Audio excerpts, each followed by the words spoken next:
Welcome back to the Budget Gamer channel, where we bring you critical and in-depth reviews of just about every indie game we can get our hands on, and today we're going to be taking a look at Cyber Protocol for the Nintendo Switch. And even though it's arguable that the eShop description is a little bit misleading as far as what the game has to offer, it's still a pretty great experience. Cyber Protocol opens up with some pretty amazing retro visuals that are slightly reminiscent of earlier Saturday morning cartoons, all set to a pretty heavy synth soundtrack.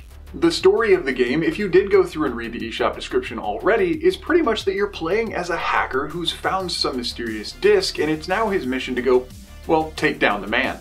And while this might seem like a pretty great backstory to start off a classic RPG-style game, the hacker who takes on the world scenario is the backdrop for an all-out maze-style puzzle game.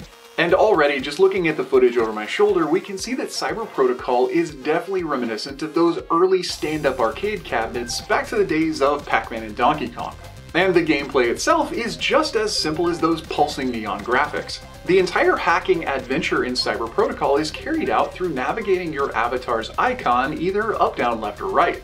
But the one thing to consider is that once you move your icon in a direction, it will keep going in that direction until it impacts something.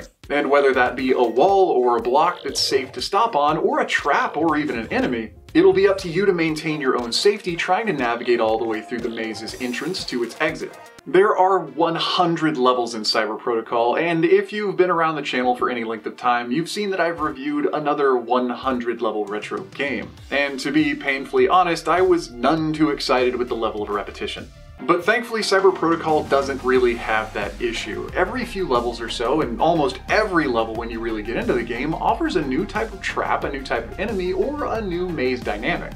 And whether that be a burning section of wall that'll kill you in one touch, a door that only lets you pass a certain number of times, a new style of enemy, or even a gigantic laser beam that'll pulse across the screen killing anything in its path, even in marathon bouts of gameplay, the difficulty level stays fairly consistent and the challenge is always there.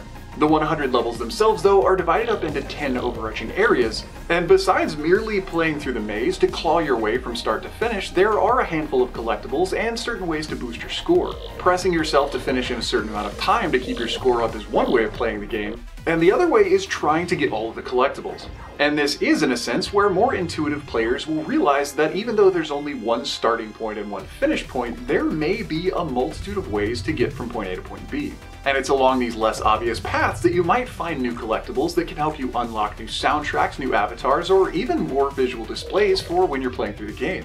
As we've talked about already though, the graphic and visual style for Cyber Protocol is suitably retro. It's a simple game with simple visuals, but the vivid pulsating neons just do a really great job of really driving home that arcade cabinet feel. But despite the game's simple visuals and the little pellets that you can pick up as you navigate your way through the maze, do not be fooled, this game plays nothing like Pac-Man.